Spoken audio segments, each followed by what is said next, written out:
Hi everyone, thanks for joining me for another little catch up. I've got a very needy poodle here on my lap, always trying to get on my lap. Say hello then. He just wants a cuddle. Oh, I've been busy all morning cleaning. We're at the holiday home, but I've spent the morning, last 2 or 3 hours, just giving everywhere a really good deep clean and doing the windows. So Jeff has been greatly neglected, so he just needs a little cuddle. Such a sweet boy. If we haven't met before, hello, my name's Kelly. You're so very welcome here, and to all my friends that come back whenever I pop up, thank you. Your company's always a pleasure. So yeah, we're at the holiday home. It's our day off, and we've spent a couple of days here, which is just been lovely. In fact, we've been here for a week. We've travelled to and from work from here for the last week, which has just been lovely. We've gone in a bit earlier, finished a bit earlier, and then Nick's made the most of the light evenings and gone for a little fish after work. I think there's a fishing competition on today, so most folk are down by the lakes behind me fishing, which just means it's wonderfully quiet, so Jeff and I can sit outside here and not feel such a plonk for talking to my iPad. So how are you? How have you been? Have you had a lovely week? Thank you so much for your kind comments and your lovely response to my little making week video last week. The intention for that video when I started it was to very much focus on a single knitting project and sort of share snippets of that developing through the week. But as I said in that, our making encompasses so much more than just knitting, doesn't it? You know, we make... What was that? Well, that was a bit spooky. There was a really weird noise. We carry on regardless. Yeah, we make so much more, don't we? We make a home, we make people happy, we make cakes, I don't know, we make a mess sometimes, but yeah, we make so much more than just... I guess our productivity shouldn't be measured by our knitting or our crafting alone. We're so much more than that, isn't it? And that, yeah, that video sort of highlighted that, which was really nice. You're gonna go down? Go on then, you go on this chair here. There's a good boy. So I've got a few things to show you today. We took a few weeks off. No, you're all right there. We took a few weeks off late spring, early summer. We had all of May off work, and then a couple, maybe a week, 10 days into June, which was just lovely. It was Nick's 50th birthday in March, and his gift from me was I booked a 4-week stay in Devon and Cornwall, and we went for a different week here and there, which was lovely. Yeah, it was lovely, but it just highlighted how absolutely content we are with our life. And actually we didn't need to be away from home, we didn't need to be on holiday. Everything we wanted we have right here, which didn't make me sad at all. It made me enormously happy and grateful to just know that I'm exactly where I should be in life at this stage of my life. It was just wonderful. So the first week we spent it was all centred around Nick's fishing. It was his 50th birthday, his holiday, and it was all centred around places we've been to before that he really enjoys to go fishing. So the first week in Cornwall, he fished most days, if not every day, and I had a little quilting retreat to myself. Just me in the cottage on my own with Jeff, and it was lovely. And Jeff and I would go for walks, but other than that I just quilted, and it was perfect. I took all my crafts, I took my sewing machine, I took everything, and yeah, I'm glad I did. So I'm going to lots to show you. So on my quilting retreat, I'd already bought the fabrics and everything, and I'd had it in mind for a while, but this just presented itself with the opportunity. I'm not going to be able to show you too well because it's quite a large quilt. The quilt top is complete, and it's it's got its backing. It's a lovely French General fabric. I visited a couple of shops in Cornwall. I went to Cowslip, which I enjoyed, but I take it or leave it, you know. And there was another one I went to that the name forgets me, but I'll link it down below. I loved it there. Oh, I loved it. And that was where I spent all my pennies. I haven't brought the things I bought to show you because we're at the caravan. So yeah, this quilt I made, this pinwheel. Let's try and stand up a bit. Oh, excuse me, that's a bit close, isn't it? So yeah, I made this pinwheel quilt. This fabric line was one I bought from Nikki Franklin at the Stitchery, and it was a layer cake. So all the fabrics are designed to be coordinated, and isn't it gorgeous? And I'm currently at the stage of hand quilting. Let's see if I can find you some.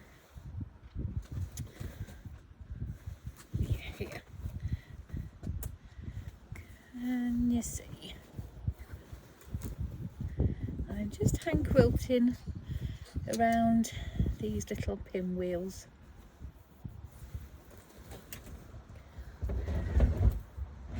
I'll try and, oh, that was a bit of a booby shot, wasn't it?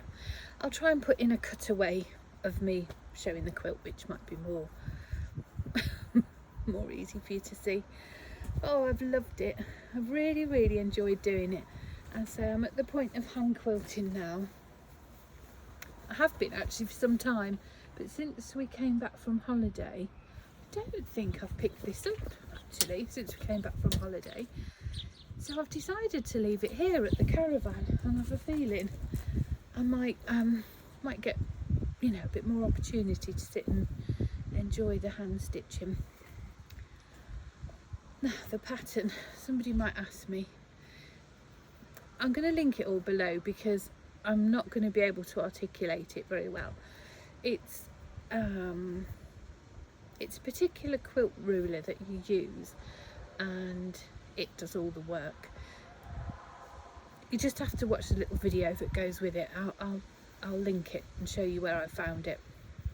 Honestly, it is the most ingenious tool I've come across. It is phenomenal, and with just a couple of cuts of a rotary cutter you get this amazing quilt. I just love it. The hand quilting part, I enjoy hand quilting. I mean, there was no way I was going to try and wrestle this through the sewing machine. And I'm trying to find you a piece. I bought some tape off Amazon, and it's 1/4 inch quilter's tape. And what I've been doing is, if I show you on this lighter square, I've been popping the tape around the edge here, and then I know that's a 1/4 inch, so I can just stitch along that line, and I know then all my stitching's going to be quite even. I really enjoyed it. I love the colours. I think it's going to be a beautiful addition. And from that I had some scraps left. I had some squares. I had a little practice run just to make sure, you know, unlike oh, excuse me, my phone's ringing. Sorry about that, it was Megan. Yeah, I did a little mock-up. What was I saying? Unlike wool, if with fabric, once you've cut it, haven't you, essentially? You can't just rip it back and start over. So I didn't want to get it wrong, so I did a sort of little mini mock-up, not very big, but just to sort of have a practice at cutting with this tool and making sure I could figure out what to do with it. And from there I had what was left. I've made a little cushion. It's cute, isn't it? Backed it with some, this is just Sophie Allport fabric. I love this fabric. I've used it quite a lot. But yeah, just made a little pinwheel cushion. So that will be a matching little set. quilting cushion. I must get on with it actually, because whilst we're in summer now, we're definitely, there's a slight scent of autumn in the air, I feel, and it's certainly getting a bit darker earlier in the evenings now, so before long I'm going to want to be snuggled under that quilt, aren't I? I did enjoy it. I bought another couple of layer cakes while I was there. For this quilt, what you do essentially is you... Who's that? How rude. I hope that if that noise continues we'll go inside, but hopefully not. Yeah, essentially you just join all your layer cake together and then you border it and then cut it. But when it was just in its basic form, I loved it. Really loved it, and I contemplated not cutting it at all. It was massive at this point. It was like a king size bed size, and it was proper like Little Women, Little House on the Prairie, just really basic, simple patchwork quilt cover, and I adored it. And I so contemplated not doing my original plan, but yeah, I spoke to my friends and they said, no, go with your plan. You really wanted to do this. I was excited to do it, and I can always do another. So yeah, I picked a couple of charm squares from this shop I can't remember the name of, in Truro in Cornwall, and yeah, I may well do that. I feel if I do that though, that quilt will need to be machine quilted to give it the wow factor. Or will it, you know? They wouldn't have done that in Little Women, would they? So that's the sewing I've been up to. The second week of our holiday, we moved on to another place in Cornwall, and then most of our family, our immediate family, came down to join us for a week, which was lovely. And I didn't knit a stitch, I didn't craft. Oh no, that's a lie. On about day 4 and 5 I did knit a little bit, but up until then I didn't. Mum wasn't too well, bless her, so I was helping Mum, and I resumed role of camp chef and organiser of things. And we did do more touristy things that week. It was the first time Nick's mum had ever visited Cornwall, so we took her to a lot of our favourite places that we've visited over the years, which again was lovely. What I did knit when we were there, I was doing a test knit for lovely Tamy Gore, and I'd already started it before we left, but I completed it. Actually, it was on a day not dissimilar to this. Mum, Debbie and I were sat outside on the decking in this lodge, and I was knitting on this, and it's the pitchy patchy cowl? Something patchy cowl. Pitchy patchy, that doesn't sound right, does it? Pitchy patchy? I don't know. Something patchy. I'll link it down below. And it's this beautiful cowl. I love it. It's intarsia, which I've never done before. I've never wanted to do it, to be honest. It's never something that piqued my interest. I don't know whether, I always get the impression intarsia's got a bit of I don't know, people avoid it, that people, yeah, definitely avoid it, but I don't know, has it got a bit of a reputation for just being a cartoon character in a jumper? Do you know what I mean? When you start putting Postman Pat into kids' jumpers and things, that's intarsia, isn't it? So whether it's got that reputation that sort of goes forth with it, I'm not sure. But it's never been a skill that I've wanted to explore. But my goodness, did I enjoy it. Really enjoyed it, and I'm so pleased with this cowl. It's so warm and squishy, and it's just lovely. Absolutely loved it. It's all garter stitch, which is always a joy, isn't it? Especially when you're away on holiday. I'm going to put my hat back on. I told you before I struggle with the light, so I need a hat. yeah, it's knit flat and then seamed at the back, just here. But it's such a neat join. It's a nice sort of mattress stitch join. Really, I loved it, absolutely loved it. I used this opportunity to play with bases. I have no qualms at all with, in my makes, holding full ply double alongside a traditional double knit yarn. I do it all the time and it works perfectly, and this was a really good example of that. So this was an undyed tweed. This is our bruised peach colourway, and this is Merry Thought on our yak sock base, and I held that double. And yet you wouldn't know they weren't all the same base, would you? I don't think. I think it's lovely. I thoroughly enjoyed this intarsia, and it definitely won't be the last time I do a technique like this. Now I'm not necessarily going to put Paddington Bear on a jumper, although that would not be a bad thing. I do quite like Paddington Bear, but as for doing intarsia like this, I really want to do it. I do want to do another one of these cowls, and I want to play with texture and bases again, and on one of the stripes I want to throw in some Surrey alpaca, like maybe do a DK Surrey alpaca for one of the stripes. I think that will be a real nice textural piece. It was a quick make actually, and yeah, I really enjoyed it. Really enjoyed it. It is, the pattern is now released, and it's there. I'm sure it is the pitchy patchy cowl.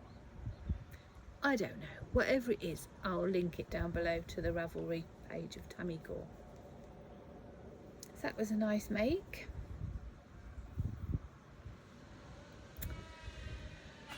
And then I've made a couple of pairs of socks. I think I told you last week that I was doing for Nick like a fall at Sundays of Advent type gift for him in December this year, and I want to get 4 pairs of socks made. I've made 2 already, and then blow me, I've forgotten to bring one to show you. They are exactly the same as this, however, just a different colourway. So here we go. There is 2. Don't know why I feel I have to justify and prove to you that there are 2. I have woven in all the ends. I haven't blocked them. I don't always block socks, if I'm honest. I think your feet do that, don't they? I'm sure on an earlier podcast I showed you before. I'd put a pair of socks on, this is going back some time, I'd put a pair of socks on sock blockers to dry, and they do look beautiful for photographs and to show here on the podcast things, they really do. But the cuff was, you know, where that's nice and tight, it was sort of splayed out like this, and it made it really saggy and baggy. And since then it's just made me quite conscious of leaving socks to dry, and honestly Nick won't care. So yeah, I'm really pleased with these. I've made a bit of a boo, but I'm obviously not going to change anything. I did a 64 stitch, and I always do 2.5mm needle always.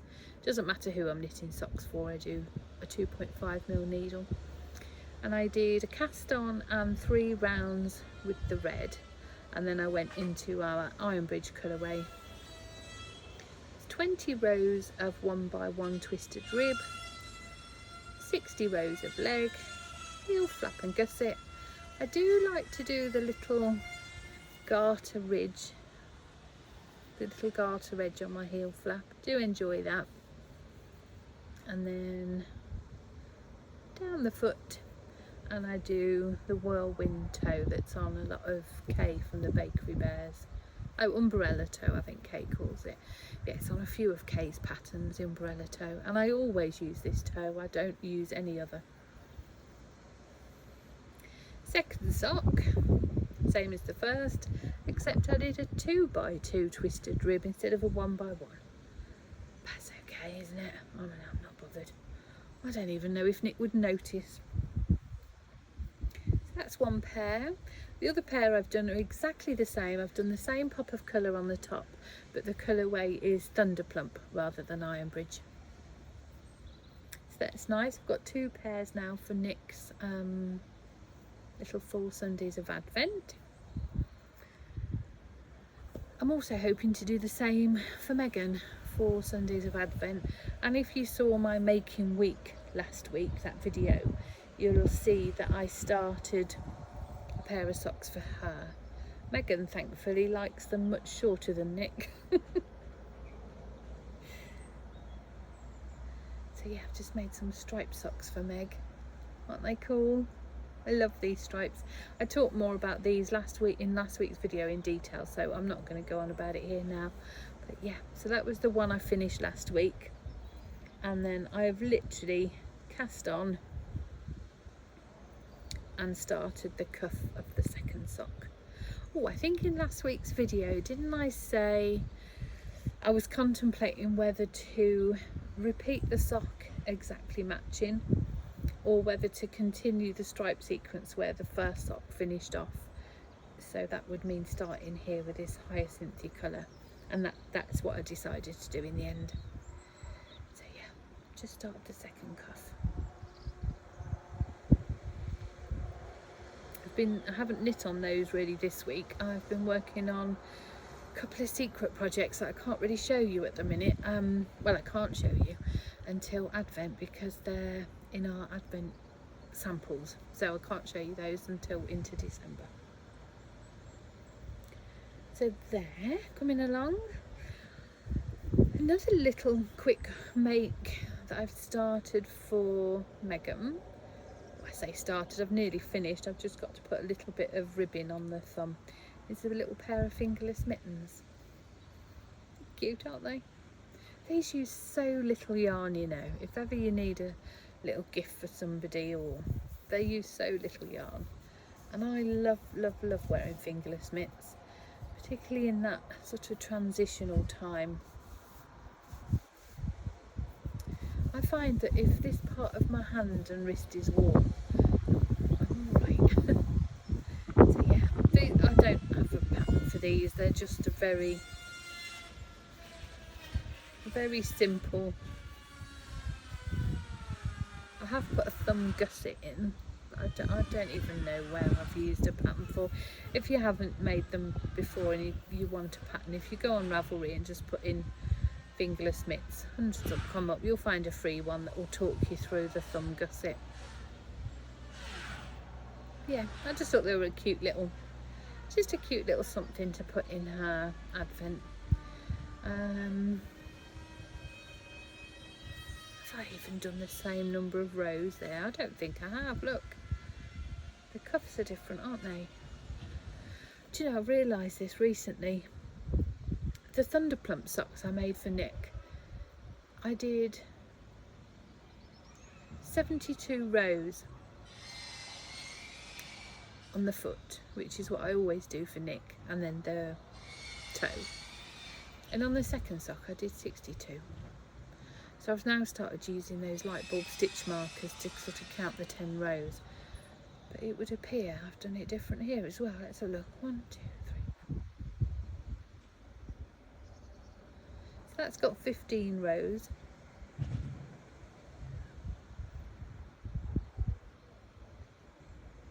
That's got 13 rows. Honestly. Let's blame menopause, eh? We blame that for everything, don't we? Well, I do. I should be dining out on that for the rest of my days.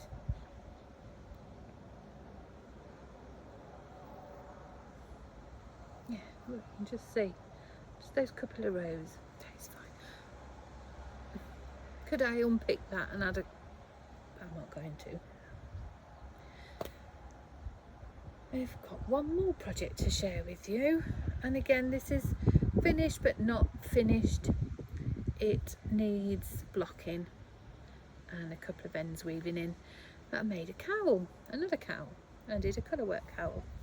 Oh, isn't it lovely? Oh, I've had such fun with this. I used the Doodle decks by Jamie Lomax This was a test knit again, and it was the jungle deck, which is now released. Yeah, I made this a little while ago, and yeah, I just wanted to pick out some simple motifs and then focus on these beautiful flowers, and I love this. In hindsight, it needs blocking, obviously. Oh, I was going to say, my friend Deborah from Candy Shop Yarns, she test knits a few of these for Jamie too, the designer, Jamie Lomax Pacific Knit Co. And what Deborah did last time, which was just genius, she continued knitting a bit like a Musselburgh hat and then tucked it inside, because you always end up being able to see your floats and things, don't you, when you're wearing the cowl, you know, you can often see your floats. So yeah, Deborah, look at all these ends. I've done some, but there's still some left. Deborah did a bit like a Musselburgh, carried on knitting a tube and then turned that inside. I just thought it was genius. I did a pattern like that, or Nick did rather. It was by Max the Knitter. Can't remember the name of it. And that was the same. And the inside you knit in Surrey alpaca, and then you took that. Oh, and that's just a dream to wear around your neck. It's beautiful. So I think if I ever did another of these like that, I would sort of adapt the two patterns and yeah, make the inside a beautiful Surrey alpaca. It hides all the floats, tidies it up, and it just feels exquisite on your skin. So yeah, that's another little finished thing. Lovely. I've got something. Oh, I know some of you here, whenever I've made jumpers in the past for me, and I've talked about, you know, body shaping and having the confidence to knit for yourself regardless of your size, and I know so many of you feel intimidated to knit for yourselves because of our body shapes and things, and it's a big commitment of time and money, and you don't want to get it wrong, all that sort of thing. If you head over to my friend Nancy, who is Knit Sip Happy over here on YouTube and on Instagram, Knit Sip Happy, I've made her be my friend. I hear so often on YouTube podcasters, people talk about Nancy, lovely Nancy, they say, and I don't know who this lovely Nancy is. And then one early morning I was on YouTube watching TV, and it came up in my recommended. So I clicked on, had a look. What a joy this lady was, an absolute joy. Her presentation, her personality, her knitting style and aesthetic, her knowledge and her skill and experience, just an all-round joy. And I thought I discovered somebody new and wonderful. But it turns out so are 5,000 other people, and she's very well known, and her name's Nancy. And then slowly 2 and 2 got put together, and I thought, is that the Nancy? Turns out it was Nancy Wheeler, Knits It Happy. I'm sure many of you will know her. If you don't, highly, highly, highly recommend her podcast. Anyhow, I've forced myself into her phone book, and I've now declared her my friend. You know, like I do. I worm my way in, you know, make them put me in their WhatsApp, and then that's it, they're hooked, they're lured. And I did that to Nancy. Anyway, Nancy, she's so clever, so clever. She adapts she's a prolific knitter, an incredibly skilled and experienced garment knitter. But like so many of us, she's got boobs. She's not flat-chested, and she's got more up front than on her back. Her back's nice and flat. She's got boobs, and she's got hips, and she's got shape, and she's stunning. She's a stunner. But she does have to adapt most patterns to accommodate her body and what she feels comfortable in. And she's put out a video a few weeks ago now, but it was so inspiring and empowering. It's just perfect. I just hope designers watch this and ask Nancy to consult for them, because honestly I cannot recommend you to watch it enough. She talks about how she moves stitches from the back to the front to make room for her boobs, and how she makes everything in A-line to accommodate her hips. But really, designers should be listening to people like this in our community and saying, share your knowledge with me, tell me how I can make this work for the wider public. It's brilliant, so empowering. If you've ever been worried about knitting a jumper, I reckon if you watch that, you'll go home and you'll cast on 4. You'll be so like, oh, genius. So yes, that's my recommendation. Again, I'll link down below. Well, that's it. I haven't brought anything else to show you. I'll perhaps show you what I'm currently working on next week. I've cast on a shawl. I haven't knit a shawl for years. Can't remember the last time I knit a shawl. Oh boy, I'm enjoying it. I'm really enjoying it. I think I'm entering into my shawl era again. There's loads of swallows. Oh, I can't look at the light like that. It really hurts my eyes. I'm just one of them gremlins. They used to do that. Bright lights. Yeah, there's a load of swallows and swifts still flying around. Right, I'm gonna go and wander down to the lake, say hello to Nick, see how he's getting on. And then all my chores are done, so I'm going to edit this video, get this up on Wednesday for you tomorrow, and then I'm going to sit and have a knit this afternoon. Thank you so much for being here, as always. I don't think I've ever asked...